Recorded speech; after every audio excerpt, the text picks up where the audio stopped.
안녕하세요. 취업코치 김정우입니다. 오늘 제가 하게 될 강의는 면접 질문을 끌어내는 자기소개서에 대해서 좀 말씀드리도록 할게요. 그래서 약간 자기소개서에 대한 포커스보다는 이 자기소개서라는 걸 가지고 어떻게 면접에 활용할 수 있을지, 그래서 좀 더 여러분들이 면접에 들어가기 전에 사전에 좀 체크해야 될 부분들에 대해서 좀 설명을 드리도록 하겠습니다. 네, 일단 우리가 가끔씩 학생들을 만나다 보면은 면접 준비를 하러 저렇게 찾아오시는 분들이 있습니다. 그 다음에 학생들이 이력서는 안 갖고 오고 자기소개서만 갖고 온 다음에 회사에서 자기소개서 중심으로 면접을 봐요 라고 하는 친구들이 있어요. 근데 그거는 좀 학생들이 좀 잘못 이해하고 있는 건데, 회사에서 물어보는 어떤 질문은 이력서, 자기소개서 이 두 가지를 봅니다. 결론적으로 말하자면 자기소개서를 기반으로 면접 본다는 거는 어떻게 보면은 입사지원서를 기반으로 면접 본다라고 좀 생각해 주시면 더 좋을 것 같습니다. 그래서 여러분들이 이력서를 쓸 때에도 좀 더 주의를 하셔야 되고, 그 다음에 우리가 면접에 딱 잡혔다 하게 되면 해야 될 게 뭐냐면 이력서 한번 다 줄 쳐보시고 자기소개서 줄 쳐보면서 면접관은 나의 어떠한 부분에 대해서 궁금해할 것인지에 대해서 한 번쯤은 생각해 봐야 됩니다. 그럼에도 불구하고 우리가 오타나 정렬 실수 같은 거 지금 보게 되면은 정렬이 맨 위에 보게 되면 별로 좋아 보이지 않죠. 저기 칸에는 처음엔 가운데 정렬되는데 막상 쓴 거는 좌측 정렬을 했다든지, 주민등록번호나 뭐 연락처나 저런 것들이 뭔가 정렬이 좀 안 맞는다든지, 혹은 뭔가 좀 맞춤법이 틀렸다든지 띄어쓰기가 틀렸다든지 뭐 폰트를 다르게 했다든지, 이런 것들에 대해서 기업은 예민할까요, 예민하지 않을까요? 굉장히 예민합니다. 우리 같은 경우에는 학생들은 아직까지는 항상 구매자의 역할을 많이 합니다. 스마트폰을 하나 산다 하게 되면 어떻게 될까요? 대충 거기다 뭐 사인하고 주소 적고 뭐 해도 모든 게 다 통용이 돼요. 알아서 거기서 다 고쳐주거든요. 근데 우리가 취업을 준비할 때 그런 식의 행동은 굉장히 큰 문제로 야기될 수가 있습니다. 그래서 여러분들이 이력서를 쓸 때도 기본적인 것들에 대해서는 항상 지켜주실 필요가 있다고 말씀을 드리고 싶습니다. 네, 그 다음에 두 번째로는 우리가 경력사항이라든지 교내외 활동 같은 것이 좀 있죠. 이런 부분들에 대해서 우리가 약간 불분명한 기재를 하는 경우들이 있습니다. 내가 어디에서 KT 같은 데서 일을 했는데 담당 업무에는 사무보조, 그냥 서포터즈, 봉사동아리, 이런 식으로 우리가 기재를 하게 되면은 사람들이 이 사람이 정확하게 무슨 일을 했는지 이해를 못 하겠죠? 그럼 여러분들도 불리해집니다. 여기에서 어떤 질문을 내가 받을지 예측하기가 매우 어렵고, 상대방도 이 부분에서 서포트질을 했다고 하는데 어떤 질문을 해야 될지 명확하게 하지 못하는 경우도 있습니다. 그렇게 되면 여러분들이 손해를 보시겠죠. 그럼 어떻게 기재를 해야 될까요? 좀 더 분명하게, 좀 더 구체화시켜서 하는 게 좋습니다. 이렇게 내가 구체화시키게 되면 당연히 서류 통과율도 높아질 가능성이 높겠죠. 이 해당 지원자는 좀 더 해당 분야에 좀 더 맞는 역량을 갖춘 사람이라는 느낌을 받을 수가 있습니다. 그래서 자기소를 통과시킬 때도 유리하겠지만은 면접을 볼 때도 굉장히 유리합니다. 이 사람은 지금 봉사활동 기획을 했다고 했는데 그 기획을 어떻게 했는지에 대해서 상대방이 궁금해하겠죠. 그렇죠? 혹은 아니면 이 사람이 미국 바이어를 응대했다고 했는데 미국 바이어를 어떤 식으로 응대했는지에서 물어볼 수 있겠죠. 그리고 이 질문들은 부정적인 질문이 아니라 굉장히 나한테 관심을 갖고 나에 대한 구체적인 어떤 경험을 요하기 때문에 여러분들이 면접을 볼 때 굉장히 유리한 고지를 차지할 수 있다는 점에 대해서 생각을 하고 우리가 기재해 볼 필요가 있습니다. 다만 우리가 조심해야 될 건 뭐냐면 오바나 포장, 가장, 거짓말은 위험합니다. 그렇게 내가 잘못 기재하게 되면 저 모든 부분들이 검증의 대상이 될 수 있기 때문에 여러분들이 또 너무 오버해서 쓰기보다는 여러분들이 해왔던 것들을 좀 더 잘 여기다가 있는 대로 쓰는 게 더 중요하다고 말씀을 드려보고 싶습니다. 그 다음에 자소서에 대해서 한번 이제 이야기를 한번 해보도록 하겠습니다. 이 자소서를 봤었을 때 내용을 지금 보시는 건 아닙니다. 이 자소서의 구조를 보고 이 문서의 어떤 느낌을 보는 건데, 문서의 느낌이 어떨까요? 일목요연하게 나의 이야기가 정리되어 있습니까? 이렇게 구성되었을 때 사람들은 나의 이야기에 대해서 조금은 더 잘 이해할 수 있을까요? 어떤 게 더 맞을까요? 이 글을 보게 되면은 단락 구분이 굉장히 잘 되어 있고, 그 다음에 단락별로 헤드라인을 적다 보니까 사람들이 읽기가 굉장히 쉽고, 그 다음에 전반적으로 단락을 잘 내용에 따라서 잘 구분하다 보니까 보여지기가 굉장히 좋겠죠. 그래서 저는 이렇게 말씀을 드리고 싶습니다. 자소서에도 본인의 얼굴과 성격이 보인다는 겁니다.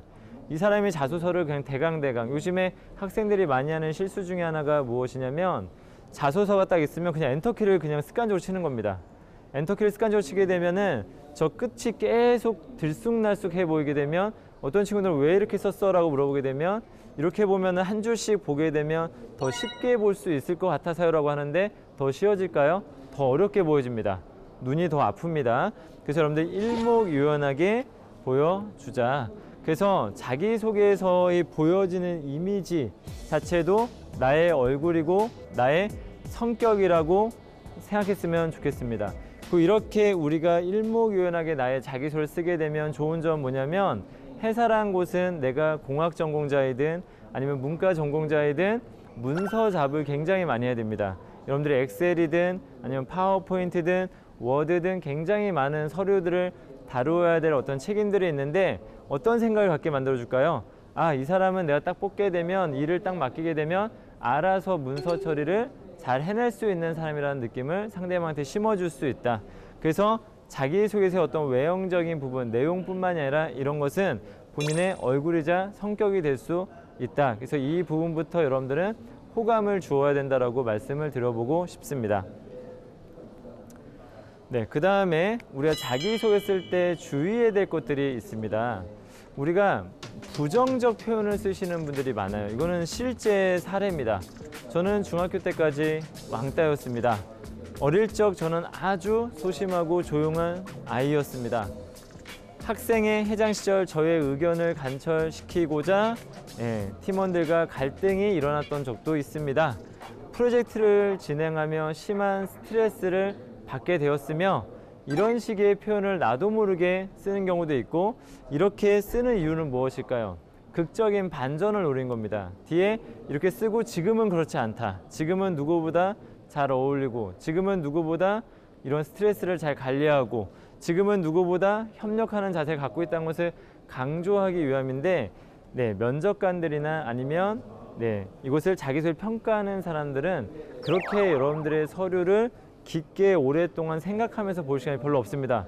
눈에 훅 보이는 것, 특히 맨 앞줄이 굉장히 잘 보입니다. 무슨 말인지 이해가시죠? 그래서 여러분들이 이 부분을 작성하실 때 좀 더 주의할 것이라는 거는 다시 한번 살펴보자면, 일단 부정적 표현은 굉장히 위험해서 하이에나와 같이 찾아요. 면접관들이 얘가 이런 부분이 약하다고 과거에 얘기했었는데, 이 부분에 대한 것은 어떤 부분에서 굉장히 위험합니까?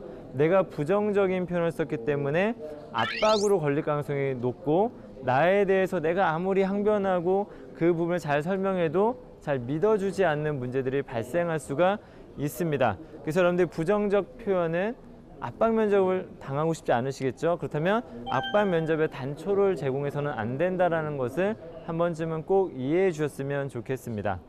그 다음에 그래서 극적인 반전보다는 처음부터 본인의 강점 중심으로 기재를 했으면 좋겠습니다. 그래서 지금 여기서 보여진 예제는 처음부터 나의 강점을 잘 보여주고자 노력하는 어떤 글쓰기라고 볼 수 있겠죠. 단돈 200만 원으로 세계 일주를 실현시킬 정도의 목표의식을 갖고 있다. 프로젝트 진행 시 모든 팀원들이 꺼려하고 어려운 것을 하고자 노력했다. 이런 식으로 여러분들이 어떻게 긍정적인 표현을 자기소개서 작성할 때 자주 사용하셔야 된다라고 말씀을 드려보고 싶습니다. 그렇게 됐었을 때 어떻게 되느냐, 긍정적 표현에 대해 면접관은 쉽게 현혹되는 경향이 있습니다. 내가 글로써 이런 부분이 강합니다, 이런 부분을 제가 잘했습니다 하게 되면 사람들이 생각하기에는 이렇게 하게 되면 오바라고 생각하거나, 이렇게 하게 되면 뭔가 내가 잘난 척하는 것처럼 보여서 안 좋지 않을까 생각할 수 있는데, 생각보다 면접관들은 여러분들이 쓰는 표현에 대해서 잘 흡수하고 받아들이고, 저 사람은 저런 부분이 되게 강할 것이다 라고 예측하는 경향들이 많다는 겁니다. 그래서 여러분들께서 쓰실 때 긍정적인 표현을 쓰게 되면 면접 자체가 이 부분에 대한 질문이 안 나왔다 하더라도 전반적으로 저 사람은 괜찮은 사람일 것이다라고 예측이 될 수 있다라는 것입니다. 그래서 여러분도 긍정적인 표현에 대해 다만 긍정적 표현을 쓰실 때 주의해야 될 것 중에 하나는 무엇이냐면 검증도 할 수 있다는 것을 꼭 염두는 하셔야 됩니다. 그래서 우리가 거짓말이나 너무 가대 포장, 약간의 포장은 뭐 할 수 있겠죠. 그럼 뭐 여러분들의 요령껏 하셔야 되겠지만 너무 지나친 포장은 면접을 위태롭게 만들 수도 있다라고 말씀을 드려보고 싶습니다. 그 다음에 긍정적 표현은 그래도 부정적 표현보다 훨씬 더 긍정적인 질문을 유도해낼 수 있다는 것입니다.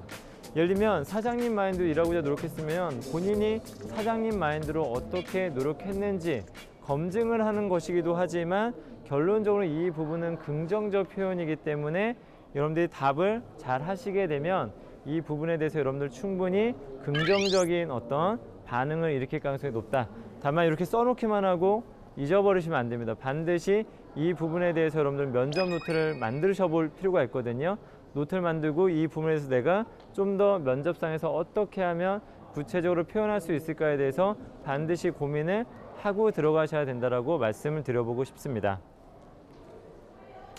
네, 이제 제가 항목별로 한번 말씀드려 보도록 하겠습니다. 일단 성장 과정에 대해서 그냥 이건 지금 성장 과정을 잘 쓰고 못 쓰고의 문제가 아니라 그냥 제가 예제로 그냥 넣어둔 겁니다. 성장 과정이란 관점에서 이 글을 누군가 썼습니다. 물론 성장 과정 이렇게 쓰는 건 썩 좋지는 않습니다. 왜 그러냐면 너무 부모님 중심의 이야기가 나와 있죠. 아버지께서는 어머니께서는 그래서 나는 이것을 이러한 기질과 성향을 물려받았다라는 관점에서 글 쓰는 거는 당연히 추천할 만한 부분은 아니겠지만 이렇게 우리가 썼을 때 성실함과 유쾌함을 나도 겸비했다라고 얘기하게 되면 당연히 이 부분이 성실함과 유쾌함에 대한 부분이 언급이 되어 있지 않기 때문에 이 부분에 대해서 반드시 검증이 들어갈 가능성이 높습니다. 그래서 우리가 표현을 쓸 때 조심해야 되는 것들이 있습니다. 자신이 쓰는 표현에 모순점이 있는지를 한번 찾아보셔야 됩니다. 나는 책임감이 강하다, 다양한 도전을 했다, 추진력이 강한 사람이다 하게 되면 사람들은 면접에서 무엇을 물어볼까요? 여러분들이 해왔던 부분에 대한 성과물에 대해서 물어봅니다. 근데 난 성실하다고 했는데 대표적으로 학점을 그래서 물어봤어요. 혹은 아니면 학점을 같이 찾아봤더니 이력서 찾아봤더니만 학점이 낮아. 그러면 모순된 어떤 때고 우리가 보여질 수 있겠죠. 그래서 여러분들이 모순점이 내가 쓰는 표현과 내가 갖고 있는 성과물이 모순된다라면 그런 것들은 조금 피하는 게 좋습니다. 이런 부분에서 잘 나의 이야기가 설득되기가 어렵다는 것입니다. 그래서 여러분들께서 쓰실 때 만약 학점이 낮다. 그럼 차라리 나는 친화력이 있다고 한다든지 굉장히 유쾌한 삶이라고 한다든지 사람들과의 관계를 잘 만든다고 한다든지 그런 식의 또 표현을 쓰는 게 모순을 최소화시킬 수 있다라고 말씀드려보고 싶습니다. 그 다음에 항상 이제 모호한 설명이 여기 좀 나와 있죠. 부모님은 아버지께서는 어머니께서는 이런 식의 표현이 자꾸 모호한 설명이 나오게 되면 항상 또 말씀드리겠지만 구체적인 경험을 다시 요한다는 것을 반드시 생각해 보실 필요가 있습니다. 그 다음에 성격의 장점에 대해서 잠시 한번 살펴보도록 하겠습니다. 지금과 같은 경우에는 아까 성장 과정에서 보여졌던 부분들에 비해서는 굉장히 구체적으로 작성되었습니다. 나의 추진력과 도전 정신에 대해서 나의 구체적 사례와 경험을 통해서 설명해 주고 있습니다. 사실은 이렇게 딱 되게 되면 읽었을 때 면접관의 입장에서는 되게 괜찮은 지원자처럼 보일 수 있습니다. 아까 제가 말씀드렸죠? 여러분들이 쓰는 긍정적 표현에 대해서는 면접관이 잘 현혹된다고 말씀을 드렸습니다. 그리고 이렇게 작성했었을 때에는 사실은 면접관들도 여러분들한테 딱히 물어볼 게 별로 없는 경우도 발생을 하거든요. 너무 잘 쓰게 되면 딱히 그 부분에서 검증할 것도 없고 물어볼 게 없는 것들이 있는데 이럴 땐 그 면접을 어떻게 예측해야 되냐면 이 부분 외적으로 당신이 한 것은 무엇인가에 대해서 물어볼 수 있고 질문이 나올 수 있다라고 생각해 주시면 좋을 것 같습니다. 그래서 그와 같은 방식으로 또 예상 질문을 생각하면서 준비해 볼 필요가 있을 것 같습니다. 그 다음에 단점에 대해서 우린 단점을 굉장히 잘 신경을 많이 쓰셔야 됩니다. 장점 혹은 성장 과정, 이 사람의 어떤 중요한 이 경험을 통해서 보자면 이 사람은 우리와 함께하면 되게 괜찮은 사람인 것 같다, 같이 일하고 싶다라는 느낌을 받을 수도 있습니다. 그럼 단점은 어떻게 작용될 수 있을까요? 단점은 이 사람과 우리가 같이 일하면 안 되겠다라는 어떤 부분을 잘못하게 되면 그런 것을 작용할 수도 있습니다. 그래서 우리가 적절한 단점을 쓰는 것도 중요합니다. 그래서 쓰지 말아야 될 3가지 단점 유형에 대해서 먼저 말씀드리도록 할게요. 단점은 항상 면접에서 자주 나오는 질문 중에 하나이기 때문에 좀 더 신중하셔야 됩니다. 장점 같은 단점을 쓰시는 분들이 많습니다. 너무 책임감이 강하다 보니 하지만 이러한 책임감은 또 어떤 일을 할 때 굉장히 큰 도움이 된다, 이런 방식으로 기술하시는 분들이 있는데, 면접관은 여러분들 또래가 아니라 여러분들 훨씬 더 프로입니다. 여러분들보다 항상 이 머리 위에 올라와 있기 때문에 이런 식의 어떤 표현은 면접관의 짜증을 유발시킬 수 있습니다. 뭔가 슬슬 피해가려고 하는 듯한 느낌을 줄 수 있기 때문에 여러분들이 장점 같은 단점은 가급적이면 피하는 게 좋아요. 물론 저는 그런 경우도 있어요. 학점이 아주 높은 친구, 학점이 4.5 만점인데 4.38이 나왔다. 그런 친구가 너무 책임감이 강해서 이렇게 일을 할 때 너무 힘들다, 이런 표현을 쓸 때는 이 사람은 진짜 그럴 수도 있다라는 느낌이 받지만, 항상 이런 것도 무엇과 또 연결돼야 된다, 저런 식의 표현을 쓸 때는 자신의 성과물과 잘 연동이 돼야 됩니다. 연동이 안 되는데 저런 단점을 쓰게 되면 진실되지 못하다라고 판단할 수 있다는 것을 꼭 염두하셨으면 좋겠고요. 그 다음에 우리가 가끔씩 보다 보면은 그렇게 많진 않지만 너무 우리가 취업 준비를 잘 안 하거나 좀 그런 걸 잘 모르다 보면 사람들이 어떤 부분을 좀 좋아하고 싫어하는 걸 내가 잘 캐치하지 못하는 경우도 있거든요. 그러다 보면은 치명적 단점을 그냥 나도 모르게 쓰는 경우들이 많이 발생합니다. 너무 내성적이라서 어떤 경우는 너무 욱해서 자신감이 없어서 이런 식의 표현들은 같이 함께하고 싶지 않다라는 느낌을 받기 때문에 면접 그 자체에서 먼저 질문을 하기도 전에 이 사람과는 좀 내가 함께하기엔 곤란해 라고 판단할 수 있는 요소가 될 수 있겠고요. 그 다음에 우리가 흔하게 덜 치명적으로 생각하는 것이 있을 수도 있습니다. 대표적인 것 중에 하나가 뭐냐면 좀 꼼꼼하지 못해, 다소 꼼꼼하지 못해, 혹은 나는 리더십이 좀 부족한 것 같아. 우리가 이와 같은 방식으로 작성을 하게 되면 무슨 문제들이 발생할까요? 회사의 어떤 업무 역량과 서로 연결되지 않을 수도 있다는 것을 꼭 생각해 볼 필요가 있습니다. 저는 개인적으로 회사에서 가장 필요한 역량은 무엇인가, 공대생이든 아니면 문과생이든 어떤 분야에서 일하는 사람이든 간에 꼼꼼함을 굉장히 많이 요합니다. 그래서 여러분들이 꼼꼼하지 못하다는 것은 아주 위험한 표현이라는 거 알아두시고, 이런 것들은 절대 써서는 안 된다. 이 이외에도 굉장히 많은 것들, 그래서 좀 한 번쯤은 혼자 생각하지 마시고 다양한 사람들과 이 부분에서 한 번쯤은 이야기를 해보실 필요가 있을 것 같습니다. 그 다음에 쓰기에 적절한 단점, 일단 첫 번째로는 관계성에 문제가 되지 않을 만한 정도 수준에서 정하셔야 됩니다. 인간관계를 맺는 데 있어 뭔가 문제가 있을 것 같다는 사람과 절대 일하고 싶지 않겠죠. 그렇죠? 혹은 아니면 업무적으로 이런 단점을 갖고 있으면 이 업무를 수행하는 데 있어서 좀 문제의 소지가 있을 것이라고 판단되어지는 부분도 있습니다. 그래서 그러한 것들에 좀 걸리지 않는 정도 수준, 이 정도는 그냥 보편적으로 우리가 좀 많이 쓸 수 있는 표현이긴 하지만, 면접관에 따라서 이 부분에 대한 것도 전부 다 케이스 바이 케이스가 될 수 있습니다. 어떤 면접관에 따라서는 원만한 단점을 갖고 있는 사람을 생각할 수 있고요. 어떤 면접관은 자신의 어떤 경험, 자신이 그동안 만나왔던 사람들 중에 부탁에 대한 거절을 너무 못해가지고 너무 답답해하고 일을 잘 못하는 사람을 만나봤던 경험들이 많으면 어떤 경우는 문제가 되지 않지만 어떤 경우는 문제가 될 수도 있다. 어쨌든 그 정도는 좀 여러분이 이해를 하셔야 될 것 같고요. 그래서 제가 정확하게 어떤 단점 정도 수준에서 우리가 말하는 게 좋다라고 말할 수는 없습니다. 무슨 말인지 이해하시죠? 하지만 보편적인 사람들이 생각하는 어떤 보편성 정도 수준에서 여러분들이 결정하시면 될 것 같습니다. 단 이럴 수 있어요. 어떤 분야에서 하는 데 있어서 영업 같은 분야에 내가 많이 쓴다. 영업 같은 경우에는 고객들을 상대하다 보니까 고객의 어떤 다양한 요구들을 들어야 되는 경우들이 많습니다.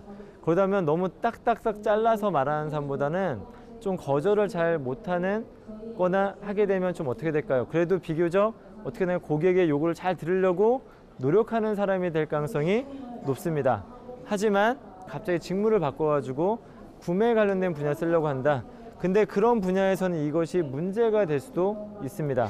구매에 관련된 분야에서는 협력업체나 당사자에게 뭔가 좀 이렇게 프레스라고 좀 압력을 가하고 우리가 필요로 하는 것들을 요구해야 되는 어떤 분야에서는 또 앞에서 말한 게 문제 없던 게 또 어떤 분야에서는 문제가 될 수도 있다는 것은 좀 여러분들이 염두는 하실 필요가 있을 것 같습니다. 네, 지원 동기에 대해서 한번 보도록 하겠습니다. 지원 동기 같은 경우는 가장 많은 질문을 받을 수 있는 요소 중에 하나가 될 수 있고 가장 많이 살펴보는 요소가 될 수도 있습니다. 그래서 나는 좀 면접에서 주목받고 싶다. 어떤 경우에 어떤 사람들이 면접에 더 주목받을 수 있을까? 현실적으로는 학점이 좋은 사람, 어떤 스펙이 좋은 사람, 그 다음에 뭐 학교가 좋은 사람, 이렇게 되면 좀 더 현실적으로 더 많이 관심과 주목을 받을 수도 있습니다. 그래서 여러분들이 좀 더 회사에 대한 관심을 불러일으키는 내용들을 미리 사전에 쓰는 게 좋습니다.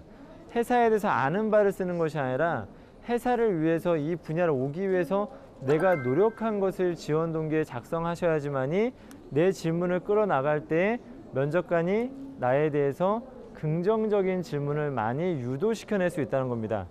아모레퍼시픽 같은 회사 들어가기 어렵습니까? 쉽습니까?